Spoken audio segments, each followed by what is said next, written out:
Sejam bem-vindos ao canal BOL. A gente vai conversar hoje com um grupo de alunos que tem um projeto de extensão na Faculdade de Direito, lá do Aprendiz, que fala um pouquinho sobre a questão envolvendo a adultização infantil. Eles vão trazer para a gente conceitos, as causas e também a questão da proteção legal. Conosco aqui, para poder bater esse papo, a Lucilene, a Amanda e também o Jonathan. Sejam muito bem-vindos, meus caros. Obrigada, Salim. Obrigado, Obrigada, Salim. Salim. Vamos lá, gente. Eu quero fazer uma pergunta. Eu vou começar falando com o Jonathan, tá? Ô, Jonathan, é o seguinte: essa Legal. questão da adultização infantil, né? Como é que você pode definir isso para que as pessoas leigas entendam isso, né? Qual seria o conceito de adultização? Salim, antes da gente adentrar o tema, seria importante a gente salientar alguns pontos aqui, se você me permite. É notório, Salim, que a internet ela trouxe, assim, de uma forma geral, muitos benefícios para nós enquanto sociedade, né? Teve aí, nós temos a capacidade de uma renda extra, inclusive com valores significativos, criaram inclusive novas profissões, streamers, youtubers, enfim. Isso é indiscutível. Só que com todo esse avanço da tecnologia, surgiram novas questões que têm que ser abarcadas aí pelo direito, né? E aí vem o nosso assunto de hoje, que é a adultização infantil. E é importante a gente salientar disso, que as pessoas que estão sob essa proteção são os menores de 18 anos, tá? Assim, de uma forma bem genérica. E essas pessoas, por serem menores de 18 anos, necessitam de um acompanhamento mais próximo dos pais e das pessoas ali que são responsáveis por elas, tá? A adultização, Salim, respondendo agora a sua pergunta, a adultização ela descreve um processo que impõe às crianças ali, adolescentes, de forma muito precoce, inadequada, inclusive, um conjunto de responsabilidades e comportamentos, estímulos que são inerentes à vida adulta. Uhum. É E bastante essa interessante imposição isso, muitas né, Jonathan? Sim, sim, sim. sim. Não, E pode completar seu raciocínio. essa imposição muitas vezes é impulsionada aí pela cultura da exposição nas mídias sociais, né? Então é fruto aí toda essa inovação tecnológica. Pois é. Agora eu quero te falar o seguinte, né, em relação a essas consequências, né, no desenvolvimento da criança, isso afeta bastante, não é verdade? Com certeza, Salim, essas pressões são capazes de gerar aí consequências no desenvolvimento social, psicológico, claro, e pode ser causar até traumas, problemas emocionais, enfim. Essa criança, Salim, ela quando sofre isso, especificamente é violado, falando agora um pouco mais para dentro da nossa área, que é o direito, especificamente viola a dignidade dessa pessoa humana, que está ali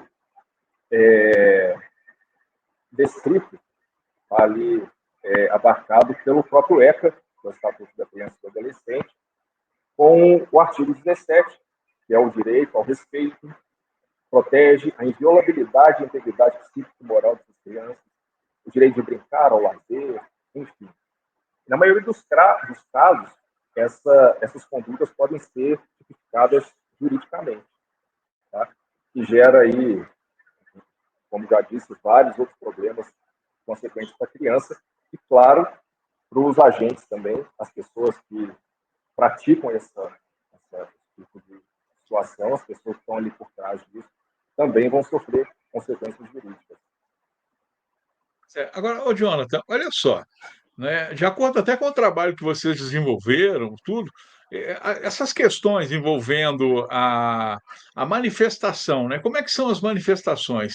E aí vocês colocaram que geralmente o adolescente ou a criança passa por algum tipo de pressão, em relação à sua estética, às vezes em relação até à sexualidade, e ainda há uma questão da transferência de responsabilidade.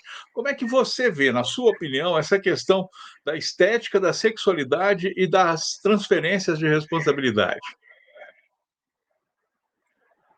Salim, como eu disse, essa adultização é uma imposição de comportamentos inerentes à vida adulta. E, claro, isso vai trazer aí uma série de transtornos da criança, a sua sexualidade, comportamento, enfim, e que vai causar, como eu já disse, uma violação aí do artigo 18 do ECA. Tá?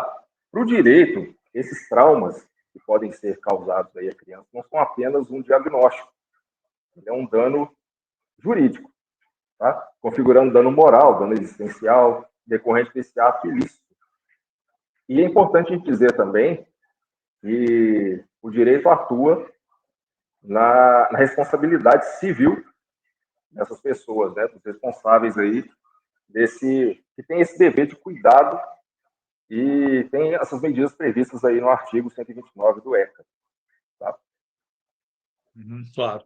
Agora, eu queria conversar com a Amanda também uma coisinha, Amanda, que é o seguinte: olha só, como é que a gente pode imaginar, né, essas crianças, esses adolescentes, o que é que faz isso, né? Quais são os motivos para que elas cheguem a essa parte da adultização? Como é que são as causas dessa situação? Por favor. Boa noite. Bom, hoje o principal fator que leva, né, à adultização infantil é esse uso excessivo e precoce, né, da internet e das redes sociais. Bom, as crianças e os adolescentes, eles são expostos, inclusive, né, muitas das vezes pelos pais, que eles visam buscar um lucro com essa exposição dessas crianças e da visibilidade pela possibilidade de monetização, que é um retorno financeiro. E os pais e quem expõe as crianças recebem nesse tipo de situação. Entendi. Bom, mas e como é que isso, você disse que alguma coisa às vezes até pode acontecer fora do Brasil, né? Mas tem reflexo jurídico disso no direito brasileiro?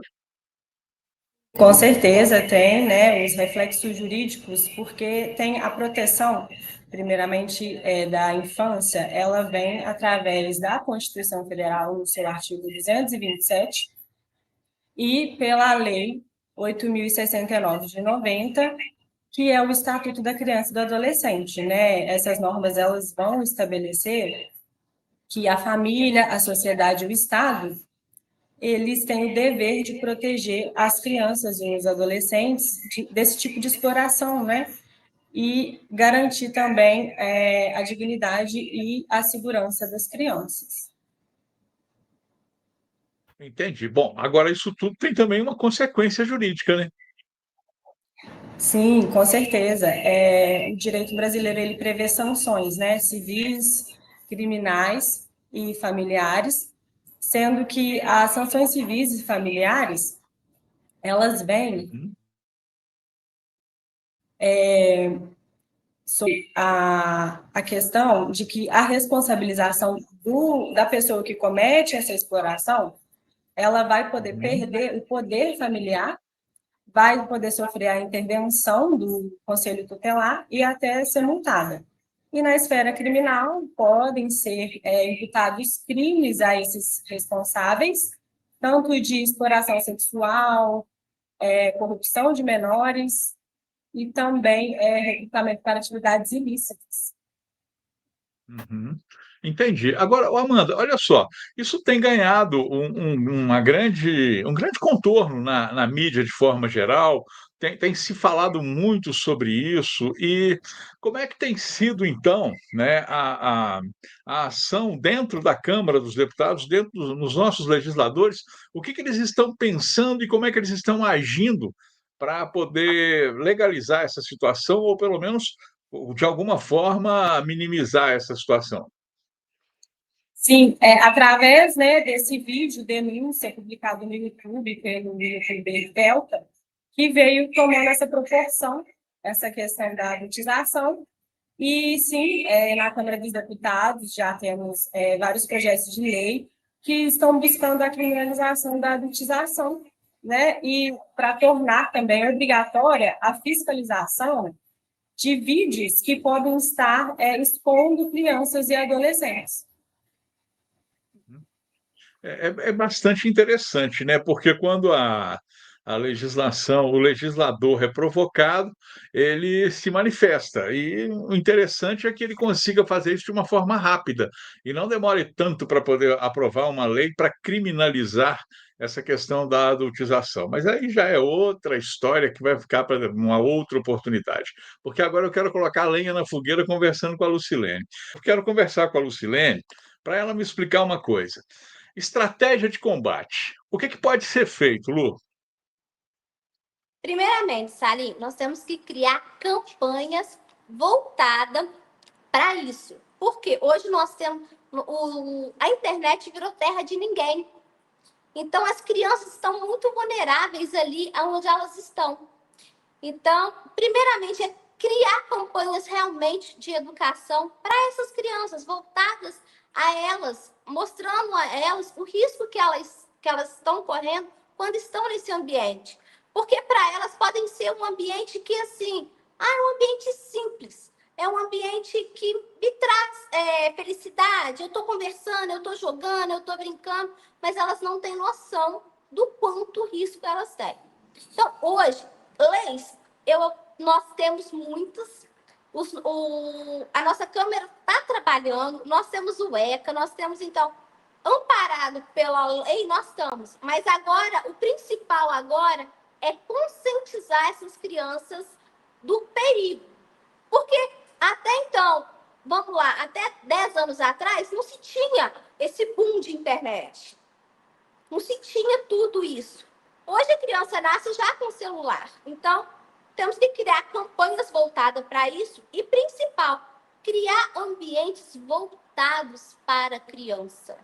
Criança necessita ser criança, com ambiente seguro e que é capaz de procurar e encontrar segurança para elas. Então, existem várias formas de proteger as nossas crianças nesse ponto. E é isso que nós temos que fazer. Mas temos que criar campanhas que protejam tanto criança e conscientize o pai. Porque o que acontece? O pai também, nós temos uma geração que às vezes os pais não têm tanta informação. Então, eles são também um pouco vulneráveis nessa questão. É bastante interessante o que você pondera. E como é que você imagina? Você falou um pouco dessa questão envolvendo a estratégia e tudo, mas a prevenção. Eu queria que você me falasse um pouquinho sobre como prevenir, né, essa adultização das crianças.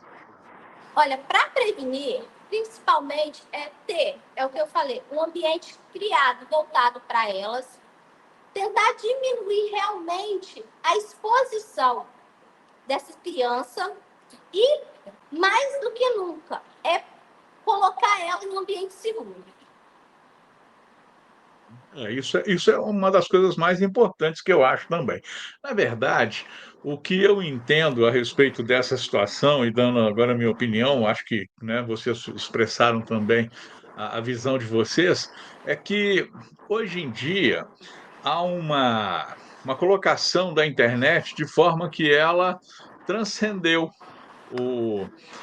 a própria relação familiar, ela transcendeu as ações entre as pessoas e passou-se a funcionar tudo muito mecanicamente por intermédio de um celular, por intermédio de uma mensagem no WhatsApp, às vezes por uma postagem no Instagram ou mesmo no Facebook. O Facebook já está ficando, é coisa de gente mais velha, vocês que são mais novos nem tanto pensam isso, mas alguns dias eu fiz uma palestra no Rotary e comentava que a minha geração é única nesse planeta, porque nunca mais vai ter gente igual à minha geração. Porque eu vi televisão, gente, de tubo, aquela televisãozinha preta e branca. Nós assistimos Copa do Mundo na TV preta e branca. Nós assistimos quando apareceu a televisão colorida, que maravilha que foi aquele negócio. Quando veio aquele computador verdinho, que eu acho que vocês nem sabem o que é isso, né? Que a tela era verde, a gente achava que, nossa, agora mudou totalmente. Mas se a gente fosse ver o que a gente está fazendo agora, em que cada pessoa está num lugar e nós conseguimos captar as imagens de todo mundo, percebe-se o quanto se evoluiu tecnologicamente falando. Mas, em compensação, se perdeu também um pouco da estribeira em relação a tudo isso. Perdeu um pouquinho da noção do que pode e o que não pode, porque ficou muito livre. E na busca por o tal do clique, na busca pelo coraçãozinho, na busca por mais um engajamento, as pessoas acabam se extrapolando, colocando coisas, às vezes, que geram, né, a noção de ridículo. Mas enquanto não acontece com você, quando não é você que está passando o ridículo, quando não é ninguém da sua família que sofreu um acidente de carro e está a foto lá no Instagram, aí é uma maravilha. Todo mundo gosta de clicar, olhar e fazer, né, mandar para mais gente assistir. Até o dia que aconteça com vocês também. Então, essa mudança de comportamento é que precisa acontecer. Mas não é só para a criança, não. É pelo responsável pela criança. É o adulto que precisa perceber isso para que ele possa, então, nesse instante, educar as suas crianças, educar os seus adolescentes. Antes dele mesmo ter consciência do que está acontecendo, não adianta, porque é a mesma coisa que vocês estarem aí chovendo no molhado, né? Tentando falar uma coisa em que as pessoas precisam primeiro perceber o quanto isso é prejudicial. E você tem que voltar à ideia de que a relação familiar, as conversas, a leitura de um livro, tudo isso é que vai mudar um pouquinho a concepção. E eu completo aqui, só para concluir, estou até falando mais do que devia, mas uma das poucas coisas que não mudou desde quando eu nasci é o livro. O livro é um negócio que você até hoje pega para poder ler, você põe a mão nele. Você pode ler pela internet, pode ler pelo celular, pode ler o PDF, mas, sinceramente, o prazer de sentir o cheiro das páginas, abrir e virar uma página, não tem preço. Então, é uma das poucas coisas que ainda não foram atingidas, apesar de já uma tentativa imensa da tecnologia de tirar o livro, mas mesmo assim não conseguiu. Por conta de quê? Por conta de que ainda existe espaço para que as famílias possam conversar, para que os filhos possam ser educados verdadeiramente pelos pais e não pelas telas de computador, e ainda por cima possam fazer as suas leituras. Então, é esse o recado, né, que eu acho que é preciso ser dado quando vocês desenvolvem um trabalho como o de vocês, que é um trabalho fantástico, de mostrar à comunidade esse problema da adultização. Porque quando você encontra uma criança que pega um celular com 2 anos de idade e a mãe pede para tirar e ela começa a chorar, você já sabe o que isso significa, né? O que esse menino, essa criança vai virar no futuro. Mas, enfim, gente, muito obrigado. Vocês querem falar alguma coisa, fica à vontade, porque eu acho que eu falei bastante agora, né? Alguém quer concluir alguma coisa, fica à vontade. Não, mas é exatamente isso mesmo, Salim. A gente tem que tomar as rédeas da situação. Esse problema de internet vai ainda alcançar fronteiras, ainda vai longe, mas se a família, a escola, todo mundo, o Estado, a mídia, se comprometer a proteger, realmente, a gente podia fazer a campanha, né? Em vez de celular, um livro. Eu acho que essas crianças não sabem o prazer que é isso. Realmente voltar aonde nós paramos. Assim, eu acho que um ponto agora voltando crucial, como se proibir crianças celular na escola. Gente, a gente ganhou muito. Então, a gente precisa realmente proteger as nossas crianças.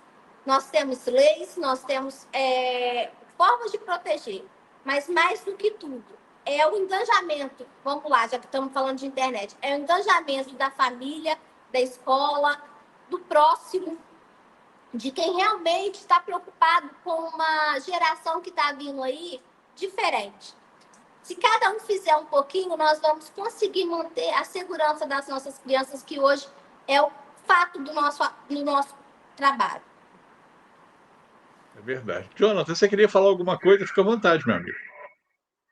Eu queria primeiramente só agradecer a oportunidade e complementar o que você disse mesmo.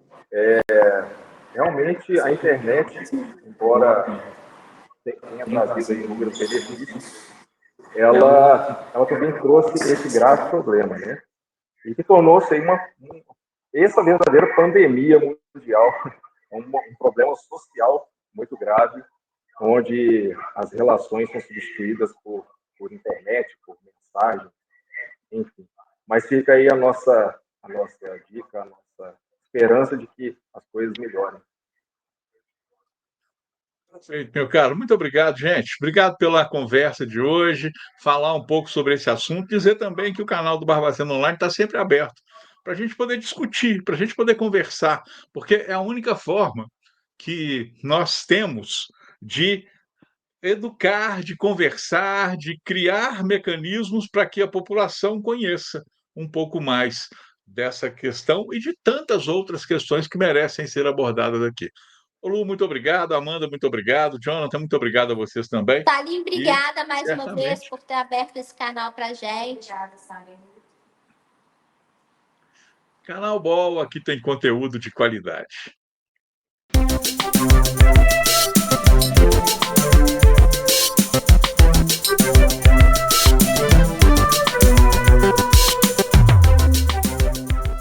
Olá, o Barbacena Online convida você para participar de nosso canal. É muito fácil, curta o vídeo, clique no botão de se inscrever aqui embaixo e no sininho para receber notificações sempre que tivermos um novo vídeo. Aqui tem conteúdo de qualidade.